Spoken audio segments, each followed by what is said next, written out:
હરે કૃષ્ણ. બૃહદ ભાગવત અધ્યાય 4. આ અધ્યાયનું નામ છે ભક્ત. નારદજી પોતાની યાત્રા પ્રયાગથી ચાલુ કરી અને પ્રયાગની યાત્રામાં એક બ્રાહ્મણ ભક્તને મળ્યા અને એ ભક્ત એમને કીધું કે તમે દક્ષિણ દેશમાં ક્ષત્રિય રાજાને મળો, જે પણ ભગવાનના મહાન ભક્ત છે. નારદજી એમને જઈને મળ્યા, એમની સ્તુતિ કરી તો એમણે કીધું કે તમે દેવરાજ ઇન્દ્રને મળો, એ ભગવાનના કૃપાપાત્ર ભક્ત છે. જ્યારે દેવરાજ ઇન્દ્રની સ્તુતિ કરવામાં આવી તો કીધું કે બ્રહ્માજી છે આ જગતમાં સર્વશ્રેષ્ઠ ભગવાનના ભક્ત છે. બ્રહ્માજીને જ્યારે જઈને સ્તુતિ કરવામાં આવી અને એમના ગુણગાન કરવામાં આવ્યા તો બ્રહ્માજીએ કીધું મારી કરતાં તો સદાશિવ લોકમાં નિવાસ કરનારા ભગવાન શિવ છે એ ભગવાનના મહાનતમ ભક્ત છે. અને જ્યારે નારદજી સદાશિવ લોકમાં જાય છે અને ત્યાં જઈને શિવજીની સ્તુતિ કરે છે તો એમણે કીધું કે મારી કરતાં મહાન ભક્ત જે છે એ પ્રહલાદ મહારાજ છે અને તમારે સૂતલ લોકમાં જઈ અને પ્રહલાદ મહારાજના દર્શન કરવા જોઈએ. તો નારદજીએ પોતાના હૃદયમાં સૂતલ લોકનું સ્મરણ કર્યું અને તરત, કેમ કે નારદજી તો મનની ગતિથી યાત્રા કરી શકે, એટલે તરત સૂતલ લોકમાં પહોંચી ગયા અને સૂતલ લોકમાં જઈ અને એમણે એક અદ્ભુત દ્રશ્ય જોયું. શું જોયું એમણે? કે નારદજીએ જોયું કે પ્રહલાદ મહારાજ ભગવાનનું ધ્યાન કરી રહ્યા હતા. એક નિર્જન સ્થાનમાં બેઠીને ધ્યાન કરી રહ્યા હતા અને જ્યારે ધ્યાન કરી રહ્યા હતા તો ધ્યાનમાં જ એમણે નારદજીના દર્શન કર્યા અને તરત એમણે આંખો ખોલી અને નારદજી નજીક આવી ગયા હતા. એમને પ્રણામ કર્યા, એમનું સ્વાગત કર્યું, એમને આસન પર બેઠાડ્યા. હવે પ્રહલાદ મહારાજ છે, નારદજી એમના ગુરુ છે, તો એમની પૂજા કરવા માટે બધી સામગ્રી લઈ આવ્યા. પરંતુ નારદજીએ કીધું કે ના ના ના, મારે કોઈ પૂજાની આવશ્યકતા નથી. અને એવું કહી અને પ્રહલાદ મહારાજને પોતે આલિંગન કર્યા, બાથમાં ભર્યા અને એમની આંખોમાંથી આંસુ પ્રવાહ થવા લાગ્યો. હવે નારદજી છે પ્રહલાદને કહે છે કે હે પ્રહલાદ, તું નાનપણથી જ ભગવાન કૃષ્ણની ભક્તિ કરે છે અને ભગવાનનો બહુ મોટો કૃપાપાત્ર ભક્ત છે અને ઘણા લાંબા સમય પછી મને તારા દર્શન મળ્યા છે. કારણ કે ગુરુ તરીકે નારદજી છે જ્યારે પ્રહલાદ એમના માતાના ગર્ભમાં હતા ત્યારે એમનો સંગત થયેલો પ્રહલાદ મહારાજને. પછી જ્યારે હિરણ્યકશિપુનો વધ થયો એ સમયે પણ બધા દેવતાઓ આવ્યા, નારદજી પણ ત્યાં આવ્યા હતા. તો એવી રીતે લાંબો સમય વીતી ગયો હતો. તો નારદજી કહે છે કે મારી હંમેશા ઈચ્છા હોય છે કે હું તને મળતો રહું છું. તો આજે મારો જે પરિશ્રમ છે, મેં એટલી લાંબી યાત્રા કરી, એ સફળ થઈ એવું મને લાગે છે. અને તું ભગવાનની નાનપણથી વિશુદ્ધ ભક્તિમાં લાગેલો રહે છે અને તારા પિતાએ જ્યારે તું નાનો હતો તો તને મારવા માટે ઘણા બધા ઉપદ્રવો ઉત્પન્ન કર્યા, ઘણા બધા વિઘ્નો ઉત્પન્ન કર્યા, પરંતુ ભક્તિના પ્રભાવથી, તારી ભક્તિના પ્રભાવથી દરેક ઉપદ્રવ પર તે વિજય પ્રાપ્ત કર્યો. આપણને ખ્યાલ છે કે ભાગવતમાં વર્ણન વિસ્તારથી આવે છે કે પ્રહલાદ મહારાજને મારવા માટે હિરણ્યકશિપુ અનેક પ્રયાસો કરે છે. જેવી રીતે મોટા મોટા હાથીઓના પગ નીચે એને કચરવાનો પ્રયાસ કરે છે, અથવા જે ઝેરી સાપો હોય છે એમની વચ્ચે પ્રહલાદ મહારાજને નાખી દે, અલગ અલગ મંત્રતંત્ર દ્વારા એમને મોહિત કરવાનો પ્રયાસ કરે, અથવા એમને ખીણોમાં નાખી દેવામાં આવે, અગ્નિમાં નાખવામાં આવે, બરફ પર નાખવામાં આવે, પાણીમાં નાખવામાં આવે, ભોજન ના આપવામાં આવે. તો એવી રીતે બહુ પ્રયાસ કર્યા હિરણ્યકશિપે પ્રહલાદને મારવા માટે, પરંતુ દરેક વખતે પ્રહલાદ બચી જતા. અને જ્યારે પણ ભગવાનનું સ્મરણ કરતા તો હંમેશા આંખોમાંથી અશ્રુ પ્રવાહ થતો. તો નારદજી કહે છે કે જ્યારે પણ તું કૃષ્ણ નામનું કીર્તન કરે છે, સ્મરણ કરે છે, તો હંમેશા જે તારામાં પ્રેમના આવેગ છે ઉત્પન્ન થાય છે અને એનાથી જ તે સંસારના બધા દુઃખોને જીતી લીધા છે. અને જ્યારે તને સમુદ્રમાં તારા પિતાએ ફેંક્યો હતો તો એ સમયે ભગવાન પોતે એક માતાની જેમ પ્રહલાદને પોતાની ગોદમાં લઈ લીધો અને ગોદમાં લઈને એમનું લાલન પાલન કરવા લાગ્યા. તો આવું સૌભાગ્ય તો દેવતાઓને પણ પ્રાપ્ત થતું નથી. અને જ્યારે હિરણ્યકશિપુનો વધ થયો ત્યારે પ્રહલાદ મહારાજને નરસિંહદેવે પોતાની ગોદમાં બેઠાડ્યા, ખોળામાં બેસાડ્યા અને એના મસ્તક પર હાથ મૂક્યો અને જીભથી પ્રહલાદના અંગોને ચાંટવા લાગ્યા. જેવી રીતે ગાય હોય પોતાના વાછરડાને ચાંટે જન્મે એટલે તરત, તો એવી રીતે નરસિંહદેવ છે પ્રહલાદ મહારાજને પ્રેમ કરવા લાગ્યા. તો આવું સૌભાગ્ય તો દેવતાઓને પણ પ્રાપ્ત થતું નથી. તો આવું સૌભાગ્ય તને પ્રાપ્ત થયું છે અને એથી હું સમજુ છું કે તારી ભક્તિ છે સર્વશ્રેષ્ઠ ભક્તિ છે. નરસિંહદેવે પ્રહલાદ મહારાજને કીધું પણ કે તારે જે પણ વરદાન જોઈતું એ માંગી લે. તો એ સમયે પણ પ્રહલાદ મહારાજે કોઈ પણ વરદાન એમની પાસેથી નહીં માંગ્યું અને ભગવાનની અહેતુકી ભક્તિ પ્રાપ્ત થાય એ જ ફક્ત એમણે કીધું. તો પ્રહલાદ મહારાજે મુક્તિ પણ નહીં માંગી, કારણ કે મુક્તિ કોઈ પણ વ્યક્તિ ભગવાનને મળે, દર્શન કરે તો શું માંગે કે મને આ સંસારમાંથી મુક્તિ મળે. પરંતુ પ્રહલાદ મહારાજની એક પ્રાર્થના હતી. શું પ્રાર્થના હતી? કે મારા અસુર મિત્રો જે છે એમનો ઉદ્ધાર થાય. તો નરસિંહદેવે એમને મુક્તિ નહીં આપી, પરંતુ રાજ્ય આપ્યું કે જેથી પ્રહલાદ મહારાજ એમનો જે ભક્તિનો પ્રચાર છે એ કાર્ય કરતા રહે. તો એવી રીતે નારદજી છે કહેવા લાગ્યા કે તે ભગવાનને ખરેખર જીતી લીધા છે અને તારા જેવો કોઈ બીજો કોઈ ભક્ત નથી. હજી તારું સૌભાગ્યનું વર્ણન કરું તો કે જે બલિ મહારાજની ઉપર ભગવાન અપ્રસન્ન હતા, કેમ કે એમણે પોતાની પ્રતિજ્ઞા પૂરી નહીં કરી. તો કેમ કે તારો સંબંધ બલિ મહારાજનો સંબંધ તારી જોડે છે, તો એટલા માટે બલિ મહારાજના કહેવાથી, કેમ કે તું એનો પૌત્ર, બલિ મહારાજ પ્રહલાદ મહારાજના પૌત્ર છે, તો ભગવાને દ્વારપાળ બનવા માટે પણ સ્વીકાર કર્યો. અને પ્રહલાદ સંહિતામાં એક વર્ણન આવે છે કે દ્વારકાવાસી જે હોય છે એ દ્વારકા પર એક આક્રમણ થાય છે. કુશ નામના એક અસુર છે, એમનું આક્રમણ થાય છે અને દ્વારકાવાસીઓ ઘણા બધા એનાથી વ્યથિત થઈ જાય છે. એ સમયે દ્વારકામાં દુર્વાસા મુનિ આવેલા હોય છે. તો દુર્વાસા મુનિ કહે છે કે હું ભગવાનને બોલાવીને લાવું. અને દુર્વાસા મુનિ છે સુતલ લોકમાં જાય છે અને વામનદેવને કહે છે કે તમે મારી જોડે આવો, દ્વારકામાં તમારી જરૂર છે. તો ભગવાને કીધું કે ના, હું તો બલિ મહારાજના સંરક્ષણમાં છું અને એમનો દ્વારપાળ બન્યો છું, એમની આજ્ઞા વગર હું કંઈ પણ જઈ ન શકું. તો દુર્વાસા મુનિ છે પોતે ઉપવાસ પર ઉતરી ગયા અને જ્યારે બલિ મહારાજને કીધું તો બલિ મહારાજે કીધું કે એ વસ્તુ તો સંભવ નથી, કેમ કે ભગવાન છે અહીંયા પોતાની ઈચ્છાથી રહેલા છે અને ભગવાન અહીંયા રહેવા માંગે છે, તો એ તો એમની જ ઈચ્છા છે, તો એ જઈ શકે, હું એમને આજ્ઞા ના આપી શકું. તો એ રીતે ભગવાન પોતે પ્રહલાદ મહારાજના પૌત્ર છે, એમને એટલો પ્રેમ કરે છે, એ પણ તમારા કારણે જ છે. અને મારી પણ ઈચ્છા છે. હવે નારજી હવે પોતાની ઈચ્છા જણાવે છે કે મને 2 લોકોએ શાપ આપેલો છે. એક તો શાપ છે દક્ષ પ્રજાપતિ આપ્યો હતો, કેમ કે દક્ષ પ્રજાપતિના પુત્રોને નારદજી સંન્યાસી બનાવી દે છે. અને બીજો જરા જે છે એમણે શાપ આપ્યો હોય છે કે નારદજી તમે એક સ્થાન પર ક્યારે રહી નહીં શકશો. એટલે આ 2 લોકોએ નારદજીને શાપ આપ્યો કે તો તમે એક સ્થાન પર ક્યારે રહી નહીં શકશો, પરંતુ હવે હું શાપની જે દરકાર નહીં કરીશ અને હું તારી જોડે જ રહીશ. તો નારદજી છે એ પ્રહલાદ મહારાજનો સંગ ઈચ્છે છે કે હું હવે તારી જોડે જ રહી. અને આ રીતે જ્યારે પ્રહલાદ કે જે નારદજી કરતા તો ઉંમરમાં ઘણા નાના છે અને એમના શિષ્ય છે, તો પોતાના ગુરુના મુખથી અને એક દેવર્ષિના મુખથી જ્યારે પોતાની પ્રશંસા સાંભળી તો પ્રહલાદ મહારાજ પોતે છે લજ્જા અનુભવવા લાગ્યા. અને પ્રહલાદ મહારાજ કહેવા લાગ્યા કે તમે કહો છો કે મેં ભક્તિ કરી બાળપણમાં, પરંતુ ખરેખર બાળપણની જે ભક્તિ હોય એવી કંઈ પરિપક્વ નથી હોતી, બાળકને કંઈ સમજણ નથી હોતી.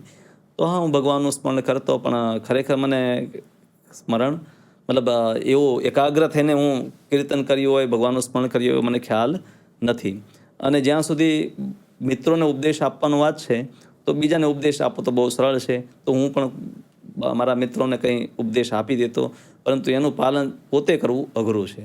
અને જે ભગવાન જે છે ના ભક્તો, સિદ્ધ ભક્તો છે, એ પણ ભજન કરતા હોય છે અને સાધક પણ ભજન કરતો હોય છે.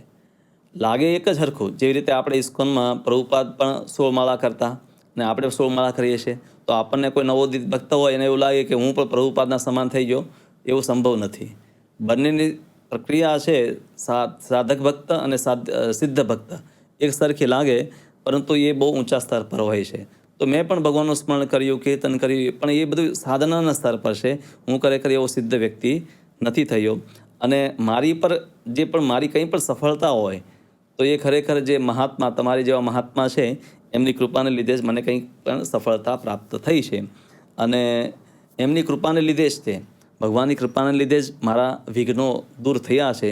પણ એ વિઘ્નોને હું ભગવાનની કૃપા નથી ગણતો, કારણ કે ભગવાનની ભક્તિનો એ સ્વભાવ છે કે જે પણ એ ભક્તિને અપનાવે એના બધા વિઘ્નો દૂર થઈ જતા હોય છે.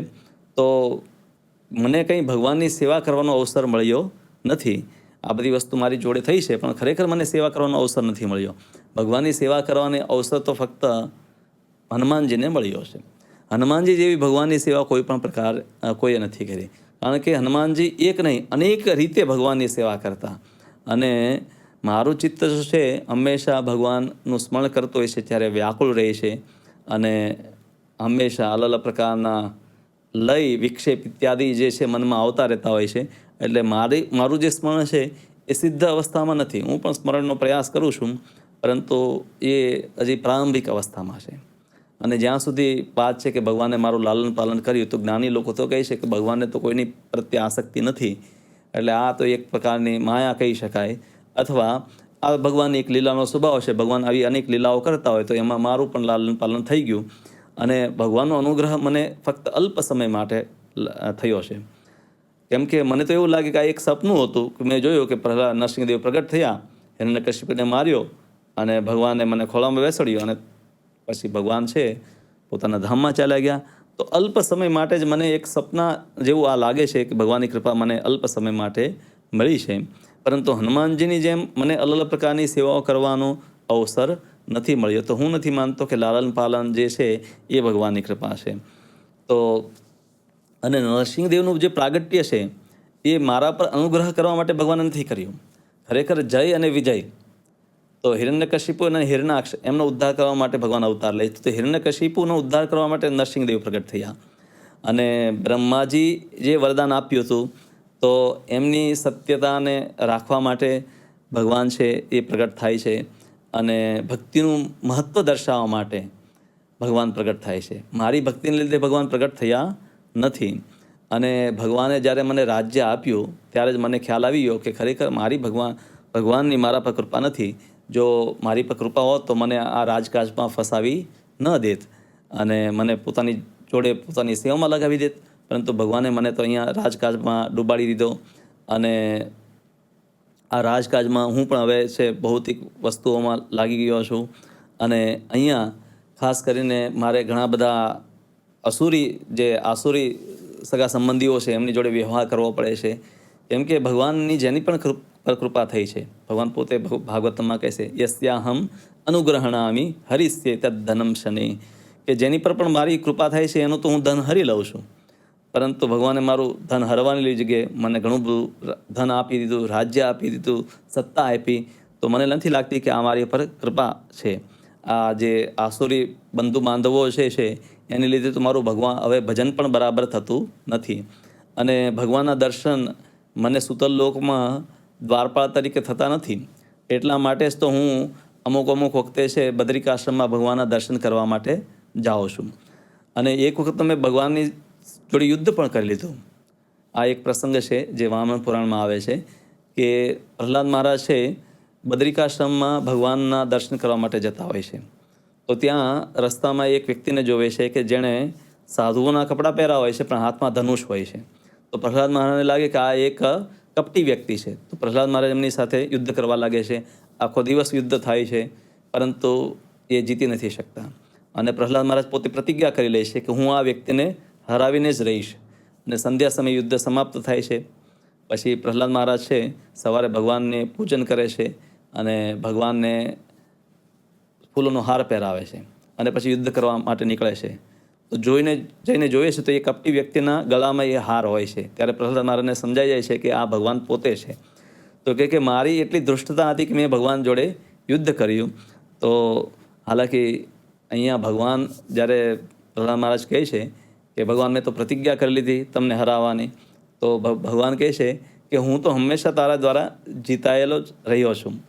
તો ભગવાનના ભક્તોનો એ સ્વભાવ છે કે જ્યારે એમની સ્તુતિ કરવામાં આવે, પ્રશંસા કરવામાં આવે, તો એ દરેક પ્રકારની સ્તુતિમાં પોતાના દોષો જોતો હોય છે, નહીં કે પોતાની વાહ સાંભળી અને બહુ ખુશ થઈ જતો હોય છે.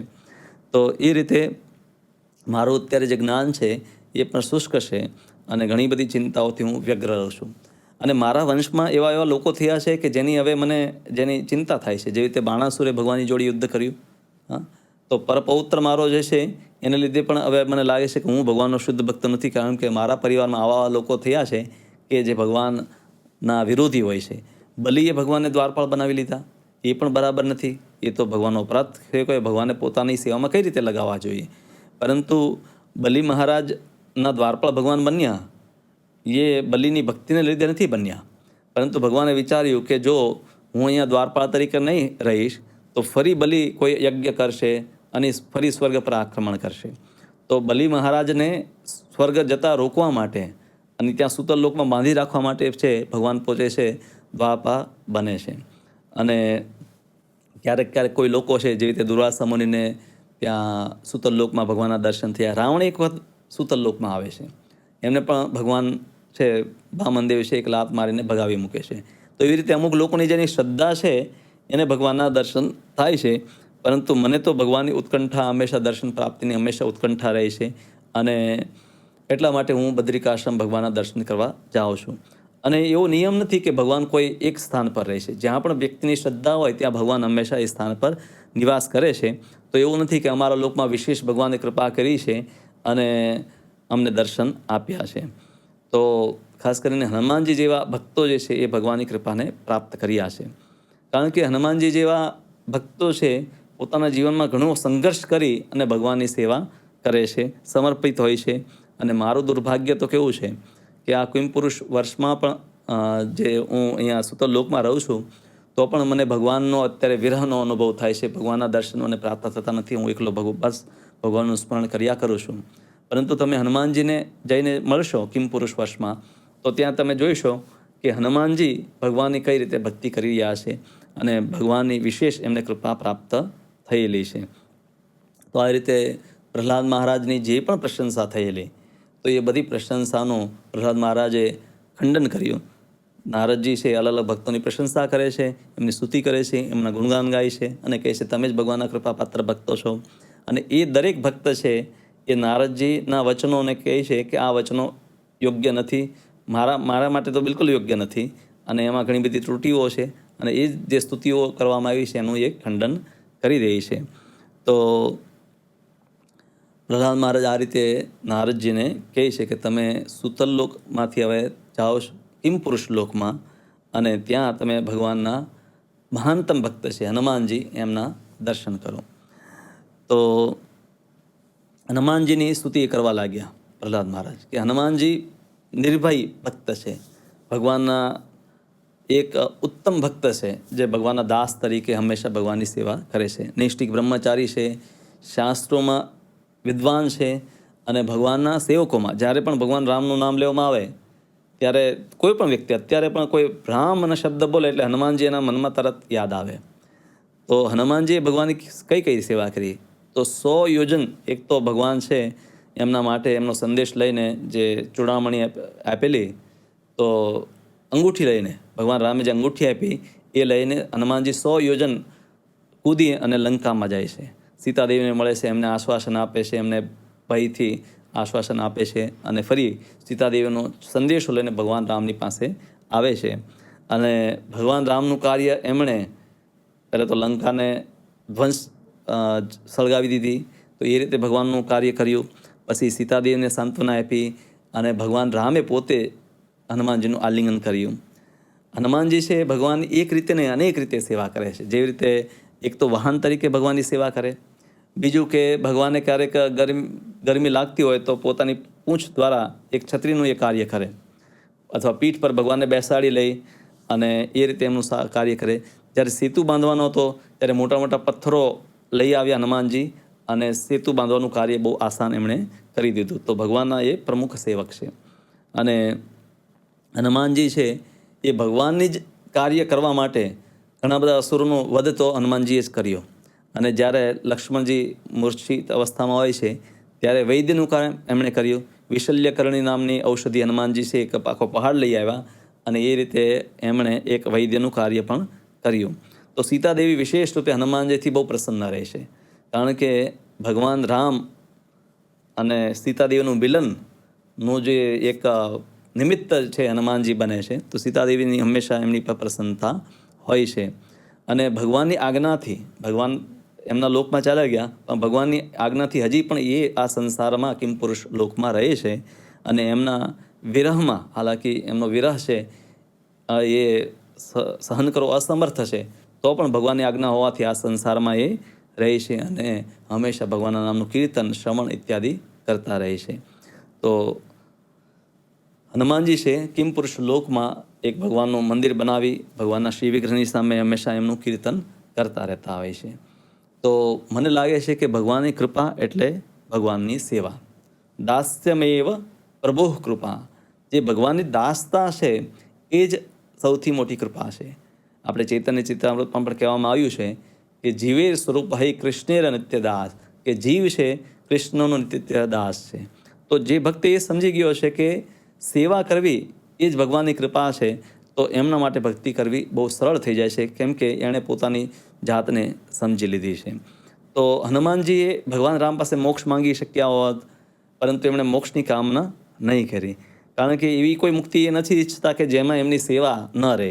તો હનુમાનજી છે હંમેશા સેવા કરવા ઈચ્છે છે. અને હનુમાનજીની મહિમા મારા કરતાં તો તમે વધારે જાણો છો, તો તમે પોતે જઈને કિમપુરુષ વર્ષમાં જઈ અને એમની મહિમાને જોઈ શકો.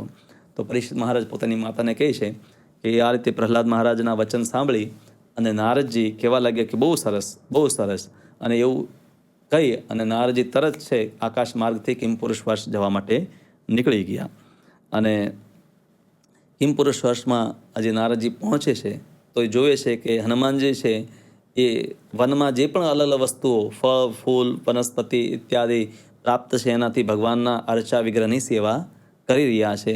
કીર્તન ચાલી રહ્યું છે, ગંધર્વ આદિ કીર્તન ભગવાનનું કરી રહ્યા છે. હનુમાનજી છે એ કીર્તનને સાંભળી રહ્યા છે, આંખોમાંથી અશ્રુ પ્રવાહ થઈ રહ્યો છે, એમના રોવાટા છે ઊભા થઈ ગયા છે. અને ક્યારેક ક્યારેક પોતે પણ ગીતો ગાય છે, તો ક્યારેક બીજા લોકો ગીત ગાય છે. રામાયણનું ગાન થઈ રહ્યું છે. ભગવાનને વારંવાર દંડવત પ્રણામ કરે છે. તો આ રીતે હનુમાનજી ભગવાનની સેવા કરી રહ્યા છે. પરંતુ જેવા નારદજીને આવતા જોયા, નારદજી હજી આકાશમાં જ હતા, તો હનુમાનજીએ પ્રતીક્ષા પણ નહીં કરી, તરત આકાશમાં છલાંગ લગાવી દીધી અને આકાશમાં જ ઉડીને નારદજીને ગળે લગાવ્યા, આલિંગન કર્યું અને તરત એમને નીચે લઈ આવ્યા અને પોતાના પ્રભુ જે છે શ્રી રામ, એમના શ્રી વિગ્રહના દર્શન કરાવ્યા. અને થોડા પછી હનુમાનજી શાંત થયા અને નારદજીને પ્રણામ કરવા લાગ્યા. અને ભગવાન નારદજીએ છે ભગવાન રામને પ્રણામ કર્યા અને ભક્તો છે તો એકબીજાને બંનેને પ્રણામ કર્યા. તો નારદજી જેવી રીતે બધા ભક્તોને કેવી રીતે હનુમાનજીને પણ કહેવા લાગ્યા કે મને લાગે છે કે હું એવું માનું છું કે તમે જ ભગવાનના અનુપમ ભક્ત છો, તમારા જેવો કોઈ બીજા ભક્ત નથી. તમે કઈ કઈ રીતે ભગવાનની સેવા કરો છો? હનુમાનજી ને નારદજી બહુ સુંદર એક શ્લોકમાં કહે છે, દાસ સખા વાહનમાસનમ ધ્વજ છત્રમ વિતાનમ વ્યજનશ્ચ વંદી મંત્રી વિષજ્ઞોદપતિ સહાય શ્રેષ્ઠો મહાકીર્તિ વિવર્ધનશ્ચ. કહે છે કે તમે દાસ ભગવાનની હંમેશા સેવા કરવા માટે ઉપલબ્ધ રહો છો. એક વિશ્વાસપાત્ર વ્યક્તિ એને સખા કહેવામાં આવે, તો તમે ભગવાનના મિત્ર પણ છો. બહાન તો તમે છો જ, તે ઘણી વખત ભગવાન રામ, ભગવાન લક્ષ્મણને તમે પોતાના ખંભા ઉપર બેસાડી અને એક જગ્યાથી બીજી જગ્યાએ લઈ જાઓ છો. તમે ધ્વજાનું પણ કામ કરો છો. જ્યારે હનુમાનજી ભગવાનને લઈ જતા હોય છે તો એમની પૂંછડી ઉપર હોય છે, તો એ પૂંછ બધાને દેખાતી હોય છે ધ્વજાની જેમ. તમે છત્રનું પણ કામ કરો. ભગવાનને વધારે ગરમી લાગતી હોય તો તમે પોતાની પૂંછથી એ તડકાને ઢાંકી દો છો. વિતાનમનું પણ કામ કરો છો અને વ્યજનનું પણ કામ, ભગવાનને છાંયડો પણ આપો છો અને ભગવાનને ગરમી લાગતી હોય તો એ પૂંછથી હવા પણ ભગવાનને નાખો છો. અને વંદી, ભગવાનના હંમેશા ગુણગાન તમે કરતા રહો છો, એટલે તમે બંદીજનનું પણ કામ કરો છો. ભગવાન તમને પૂછે છે ઘણી વખત કે આપણે કઈ રીતે યુદ્ધ કરવું, તો હંમેશા તમારી સલાહ લઈશ, તો મંત્રીનું કાર્ય કરો છો. અને તમે વૈદ્યનું પણ કાર્ય કરો છો, કેમ કે ભગવાન માટે તમે જે વિશલ્યકરણી નામની ઔષધિ લઈ આવ્યા, તો વૈદ્યનું પણ તમે કાર્ય કર્યું. અને ભગવાનના સહાયકનું કાર્ય કરો છો. અને હંમેશા તમે એમના સેનાપતિ રહ્યા છો, કેમ કે રાવણની સામે યુદ્ધ કરવામાં એક સેનાપતિનું કાર્ય, અગ્રગણી યોદ્ધા તરીકે હનુમાનજી હંમેશા રહેતા. તો એ રીતે ભગવાનના અનેક આત્મસમર્પિત ભક્તો છે. તો એ બધા આત્મસમર્પિત ભક્તોમાં મને લાગે છે કે તમને સૌથી વધારે કૃપા ભગવાનની પ્રાપ્ત થઈ છે. અને અત્યારે તમે એ જ સેવા સુખનો આનંદ લઈ રહ્યા છો. સેવા છે એ જ સાધ્ય વસ્તુમાં સર્વોત્તમ વસ્તુ છે. આપણે ભજન કરીએ છીએ, માળા જપ કરીએ છીએ, ભગવાનના દર્શન કરીએ, પ્રસાદ ગ્રહણ કરીએ, પરંતુ એ બધી વસ્તુથી આપણે શું ઈચ્છીએ છીએ કે મને નિત્ય ભગવાનની સેવા પ્રાપ્ત થાય. તો એ સાધ્ય વસ્તુ તમે પ્રાપ્ત કરી લીધી છે. તો હનુમાનજી છે જેવી આ વસ્તુ સાંભળી, તો હનુમાનજી પોતે પણ છે એ ભગવાનના દાસ હોવાથી પોતે ક્રંદન કરવા લાગ્યા. પહેલાં તો એ ભગવાન રામની જે પણ બધી સેવા એમણે કરેલી એ સાંભળીને જ શોકાતુર થઈ ગયા, દુઃખી થઈ ગયા. કેમ કે એ બધી સેવાઓ એમને યાદ આવવા લાગી કે હા, આ બધી ભગવાનની મેં સેવા કરેલી. પરંતુ કહેવા લાગ્યા કે એ સેવા મેં એક સમય કરેલી, પણ હવે મને ભગવાનની કોઈ સેવા પ્રાપ્ત નથી. ભગવાન મને છોડી અને એમના ધામમાં ચાલ્યા ગયા. એમના અલગ અલગ જે ભક્તો જે છે, સુગ્રીવ કે બીજા બધા ભક્તોને આખા અયોધ્યાને ભગવાન એમના ધામમાં, સાકેત ધામમાં લઈ ગયા, પણ મને અહીંયા છોડીને ગયા. એટલે મને લાગે છે કે હું તો મારા જેવો કોઈ દિનહીન નથી, કારણ કે હવે મને ભગવાનના દર્શન પ્રાપ્ત થતા નથી. તો આવું કહીને હનુમાનજી પોતે રડવા લાગ્યા. અને હનુમાનજી કહે છે કે ભગવાન આ રીતે મને ત્યાગી દીધો છે, અને મારી પર જો સ્નેહ હોત તો મારી જોડે આવું એમણે ન કર્યું હોત. તો હનુમાનજી પણ પોતાના ઉપર ભાગ્ય છે તો એનું દુઃખ વ્યક્ત કરવા લાગ્યા. હાલાકી ભગવાન હનુમાનજી છે સૌથી મોટા ભાગ્યશાળી ભક્ત છે, પરંતુ એક ભક્તની હંમેશા એવી ભાવના હોય, એવું નહીં વિચારે કે ઓકે મને બહુ સેવા આવે તો મેં બહુ સેવા કરી લીધી છે. નહીં, હંમેશા વિચારશે કે ના, મેં તો ભગવાનની કંઈ સેવા કરી જ નથી. તો હનુમાનજી કહેવા લાગ્યા કે હવે એ જ ભગવાન રામચંદ્ર મથુરાપતિ તરીકે અવતીર્ણ થયા છે અને દ્વારકામાં નિત્ય નિવાસ કરે છે. અને ક્યારેક ભગવાન દ્વારકામાં હોય છે તો ક્યારેક હસ્તિનાપુરમાં હોય છે, અને હસ્તિનાપુરમાં વિશેષ પાંડવોની સેવાને સ્વીકાર કરે છે. અને પાંડવોની સામે મારી જે સેવા છે, ભગવાન જે પાંડવોની જોડે વ્યવહાર કરે છે, પાંડવો એમની જે સેવા કરે છે, ભગવાન પાંડવોની જે સેવા કરે છે, તો એક સુમેરુ પર્વત અને એક ધૂળના રેતીના કણ જે છે, તો મારી સેવા તો અલ્પ છે અને પાંડવોની સેવા તો એક સુમેરુ પર્વત જેમ વિશાળ છે. કારણ કે પાંડવોના ભગવાન સારથી બને છે, અર્જુનના ભગવાન સારથી બને છે, પાર્ષદ બને છે, સેવક બને છે, મંત્રી બને છે. પાંડવોની જોડે યોજના બનાવે છે, કઈ રીતે આપણે મહાભારતનું યુદ્ધ જીતવાનું છે. અને અમુક વખતે પાંડવો જ્યારે ઊંઘી ગયા હોય છે ત્યારે ભગવાન પોતે પહેરાનું કાર્ય પણ કરે છે. અને યુધિષ્ઠિર મહારાજ કેમ કે ઉંમરમાં મોટા છે, તો ભગવાન પોતે યુધિષ્ઠિર મહારાજનું સ્તવન કરે છે, એમના ગુણગાન ગાય છે. યુધિષ્ઠિર મહારાજ જેવા ઉઠે તો ભગવાન પોતે પણ ઉઠી જાય છે. યુધિષ્ઠિર મહારાજ ચાલવા લાગે તો ભગવાન એમની પાછળ ચાલે છે. એવી રીતે અનુગમન પણ કરે છે. તો એવી રીતે સ્નેહ એટલો છે પાંડવો પ્રત્યે ભગવાનનો કે એમણે એમનું કયું કાર્ય નથી કર્યું.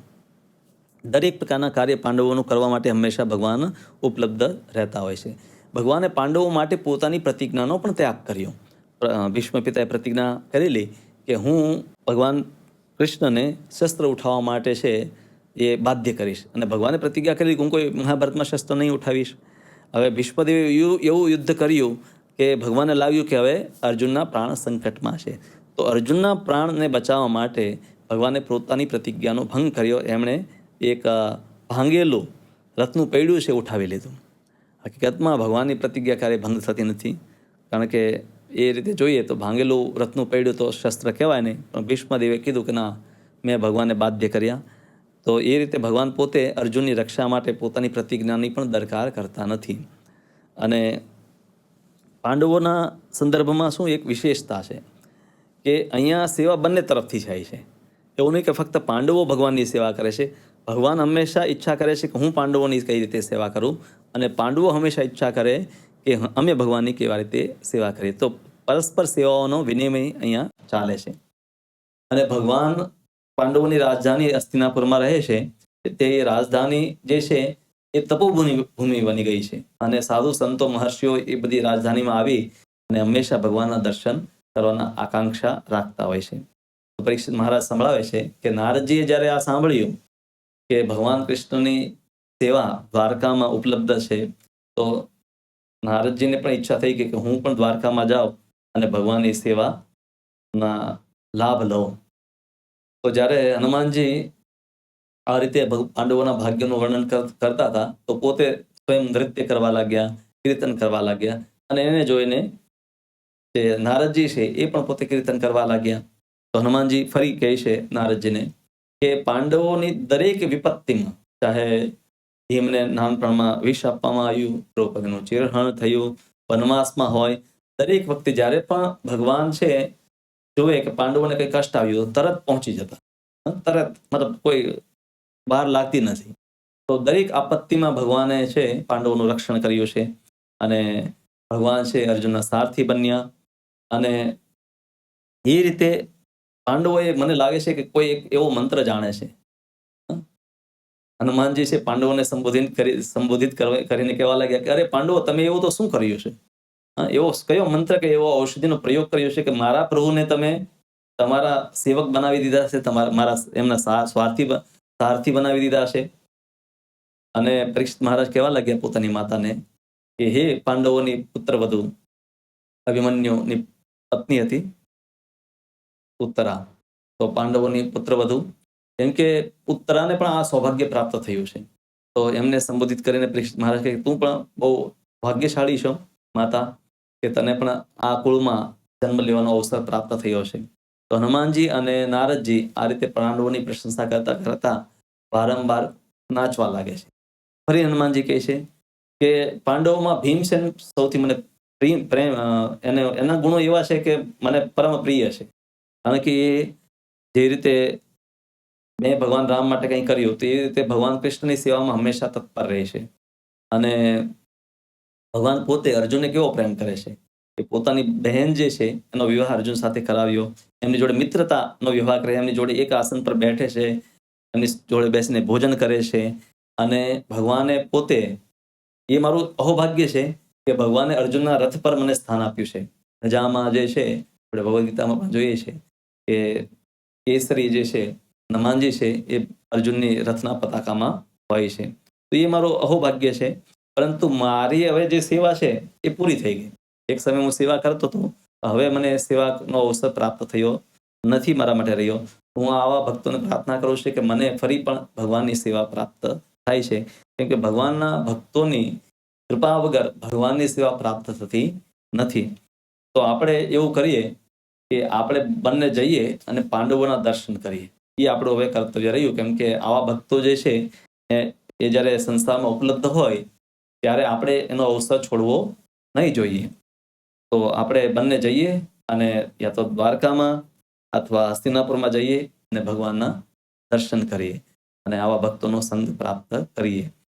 તો આવી રીતે નારદજી છે એ જ્યારે સાંભળે છે હનુમાનજી પાસેથી કે હનુમાનજી બહુ ઉત્સુક છે જવા માટે, ભગવાનના દર્શન કરવા માટે, તો તરત એ તૈયાર થઈ ગયા. નારદજી તો તૈયાર થઈ ગયા, પણ હનુમાનજી પોતે આ નિવેદન આપ્યું પછી પોતે વિચારવા લાગ્યા. પોતે ઊંડો શ્વાસ લઈ અને થોડી વાર ચિંતન કરીને કહેવા લાગ્યા નારદજીને કે મારી જેવા વાંદરાનું શું કામ ત્યાં? હું તો એક વાનરના રૂપમાં છું અને મને કશું વધારે જ્ઞાન નથી. અને અત્યારે જે ભગવાનની લીલાઓ થઈ રહી છે એ એવી છે કે દેવરાજ ઇન્દ્ર, બ્રહ્માજી આ બધા મોહિત થઈ ગયા છે. અને હું કદાચ જઈને ભગવાનના દર્શન ત્યાં કરું તો મોહિત હું પણ થઈ જાઉં અને હું મારો જે સેવકનો ધર્મ ભૂલી જાઉં. તો એવું વિચારીને હનુમાનજી કહે કે મારી જેવા જે વ્યક્તિ છે એણે ત્યાં જવું ન જોઈએ. કેમ કે મને પણ મોહિત થવાનો ડર લાગે છે. કારણ કે આવા મોહથી હું મારું પોતાનું કર્તવ્ય ભૂલી જાય. કેમ કે આપણે પાંડવોને મળીને અવશ્ય એમના દર્શન કરવા જોઈએ. પરંતુ અત્યારે એ જ દેવકી નંદન છે જે રામચંદ્રના રૂપમાં મારા ભગવાન છે, પરંતુ બંને અલગ અલગ રીતે લીલા કરે છે. જ્યારે ભગવાન રામચંદ્ર રૂપે હતા ત્યારે એ એક પત્ની વ્રત ધારણ કરનારા હતા, સદૈવ હંમેશા નીચી દ્રષ્ટિ રાખનારા હતા. સીતા રામ એમની સેવા કરતા, ભરતના જ્યેષ્ઠ ભાઈ તરીકે આવ્યા અને રાજા સુગ્રીવ જે છે એમના મિત્ર હતા, હંમેશા ધનુષ ધારણ કરતા હતા, કૌશલ્યાનંદન રઘુપતિના રૂપમાં હતા. તો આ રૂપ જ છે મારા હૃદયમાં વસેલું છે. અને અત્યારે કૃષ્ણના રૂપમાં હું ત્યાં દર્શન કરીશ તો ત્યાં ભગવાન છે અલગ રૂપમાં છે. એક પત્નીની જગ્યાએ 16,108 પત્નીઓ સાથે ત્યાં નિવાસ કરે છે. તો હનુમાનજીનો પોતાનો એક ભક્તિનો ભાવ છે. એમના હૃદયમાં એ જ રામ રૂપ જે છે એ જ હંમેશા નિવાસ કરે છે. તો અત્યારે શ્રી વિગ્રહના રૂપમાં ભગવાન મારી સામે નિત્ય વિદ્યમાન છે અને હું રામચંદ્ર રૂપમાં એમના હંમેશા દર્શન કરીને સંતુષ્ટ થાઉં છું. એટલે હું તો હવે કિમ પુરુષ વશમાં જ રહીશ, મારે કોઈ જગ્યાએ જવું નથી. હાલાકી હનુમાનજીની જવાની ઉત્કંઠા થઈ, પરંતુ તરત એમને એ નિત્ય જે સ્વરૂપ સિદ્ધ એમની અવસ્થા છે એનું સ્મરણ કરી અને એમણે વિચાર્યું કે ના, હું તો રામ રૂપને છોડી અને બીજા કોઈ રૂપમાં ભગવાનના દર્શન કરવા નથી માંગતો. હા, એમણે કીધું કે હા, હું દ્વારકા પણ જઈ શકું. ભગવાન જો મને કંઈ સેવા આપવા માંગતા હોય તો દ્વારકા પણ જઈ શકીશ. અથવા બીજું કીધું કે દ્વારકામાં જો ભગવાન રામના રૂપમાં મને દર્શન આપે તો હું ત્યાં જઈશ. અન્યથા મારે કોઈ જગ્યાએ જવાની જરૂર નથી. આ ભક્તોની એક વિશેષ જે એક રૂપમાં આસક્તિ હોય છે. અને ભગવાનનો ભક્ત પણ કોઈ પણ જગ્યાએ જાય તો એનું પ્રયોજન પણ એ જ હોય કે ત્યાં એને ભગવાનની સેવાનો અવસર મળે, સત્સંગ મળે. અન્યથા આમ તેમ એ ફરતો રહેતો નથી. તો તમે છે પાંડવોની પાસે અવશ્ય જાઓ. તો હનુમાનજી કહે છે કે નારદજીને કે તમારે તો જવું જ જોઈએ. અને તમે ત્યાં પાંડવોની પાસે જાઓ ત્યારે એક વસ્તુનું ધ્યાન રાખજો. આપણે બંને રહ્યા નૈષ્ઠિક બ્રહ્મચારી અને પાંડવો છે ગૃહસ્થ આશ્રમમાં અને રાજ્યના જે પણ વ્યવહારમાં વ્યસ્ત હશે. પણ એવું નહીં વિચારતા કે આ લોકો તો ભૌતિકવાદી બની ગયા છે, રાજકારણમાં વ્યસ્ત રહે છે. એ ભગવાનના મહાન ભક્તો છે, આપણી કરતા પણ મહાન ભક્તો છે. કારણ કે પાંડવો છે ભગવાનના નિષ્કિંચન ભક્તો છે. એમની પાસે એટલો બધો વૈભવ છે, પરંતુ એમને ભૌતિક કામનાઓ બિલકુલ નથી. અને એટલે મોટા મોટા પરમહંસો પણ પાંડવોના ચરણકમલોને પૂજે છે. એટલા માટે આ વસ્તુ તમે હંમેશા યાદ રાખજો. અને પાંડવોમાં સૌથી શ્રેષ્ઠ જે યુધિષ્ઠિર મહારાજ છે, એમની ભગવાનમાં જ પ્રીતિ છે. રાજ્યમાં કોઈ પ્રીતિ નથી, પરંતુ ભગવાનની આજ્ઞા હોવાથી એ રાજ્ય કરી રહ્યા છે. અને એમનો યશ યુધિષ્ઠિર મહારાજ પોતે એટલું ઐશ્વર્ય પ્રાપ્ત કર્યું છે કે જે દેવતાઓને પણ દુર્લભ છે. પરંતુ આ કોઈ પણ વસ્તુ છે યુધિષ્ઠિર મહારાજને સંતુષ્ટ કરતી નથી. જેવી રીતે કોઈ ભૂખ્યો વ્યક્તિ હોય એને તમે વસ્ત્ર આપો, માળા આપો, ચંદન લગાવો, એનાથી એ સંતુષ્ટ ન થાય. એની પીડા અલગ છે. એવી રીતે કૃષ્ણ ભક્તિ જે છે એની અગ્નિમાં પાંડવો બળી રહ્યા છે. તો એમના માટે બાકી બધી વસ્તુઓ ક્યારેય એમને સંતુષ્ટિ અથવા સુખ ના આપી શકે. કેમ કે ભગવાનની ભક્તિ છે એ જ એમના માટે સુખનું સાધન છે. અને યુધિષ્ઠિર મહારાજ અને બધા પાંડવો જે છે, દ્રૌપદી છે, કુંતી દેવી છે, તો આ બધા જે ભગવાનના ભક્તો જે છે, તો યુધિષ્ઠિર મહારાજને દ્રૌપદી પ્રિય છે, અર્જુન પ્રિય છે, ભીમ પ્રિય છે, નકુલ અને સહદેવ પ્રિય છે. પરંતુ એના કારણે એમને પ્રેમ નથી કરતા કે ભાઈ આ મારા ભાઈઓ છે, આ પત્ની છે. પરંતુ આ બધા ભગવાનના ભક્તો હોવાને લીધે એમની પ્રીતિ એમના ભાઈઓમાં અને પત્નીમાં છે. આ વસ્તુ પણ જાણવી બહુ મહત્વપૂર્ણ છે. કારણ કે એક ભક્ત પરિવારમાં એકબીજા પ્રત્યેની જે ભાવના હોવી જોઈએ એ સંબંધમાં હોવી જોઈએ કે આ પણ કૃષ્ણના ભક્ત છે. પતિ એવું વિચારે કે પત્ની પણ છે કૃષ્ણની સેવિકા છે. એવું નહીં કે મારી સેવિકા છે. પહેલા એ કૃષ્ણની સેવિકા છે અને મને પણ મદદ કરે છે કૃષ્ણની સેવા કરવામાં. તો જ્યારે આ આધ્યાત્મિક દ્રષ્ટિકોણ સંબંધોમાં હશે તો સંબંધોમાં આપણે કંઈ ઉણપો નહીં જોઈશું અને એ સંબંધો દિવ્ય સ્તર પર હશે. તો હનુમાનજી પોતે કહે છે કે હું તો વાનર રહ્યો, હું પાંડવોનું મહત્વ શું જાણું. તમે સારી રીતે પાંડવોનું મહત્વ જાણો છો, એટલે તમારે ત્યાં જઈને જ એમના દર્શન કરવા જોઈએ. અને આ રીતે હનુમાનજીની જે પણ સ્તુતિ કરવામાં આવી એ બધી સ્તુતિઓનું ખંડન એમણે કર્યું. અને એમણે પાંડવો જે સેવા પ્રાપ્ત કરી છે, ત્યાં હનુમાનજી પણ ભગવાનની સેવા કરી. પરંતુ પાંડવોની સેવામાં બંને બાજુથી સેવાઓ છે. પાંડવો ભગવાનની સેવા કરે છે, ભગવાન પાંડવોની સેવા કરે છે. તો હનુમાનજીએ કીધું કે આજ મને લાગે છે કે સર્વશ્રેષ્ઠ અવસર, સર્વશ્રેષ્ઠ પ્રકારના ભક્તો છે જે ભગવાનના કૃપાને પાત્ર બન્યા છે.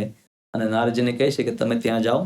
અને હનુમાનજી પહેલા જવા માટે ઈચ્છુક હતા, પરંતુ એમની પ્રીતિ જે છે, એમનું હૃદય હંમેશા ભગવાનના રામ રૂપમાં જ એમનું મન સ્થિર થયેલું છે.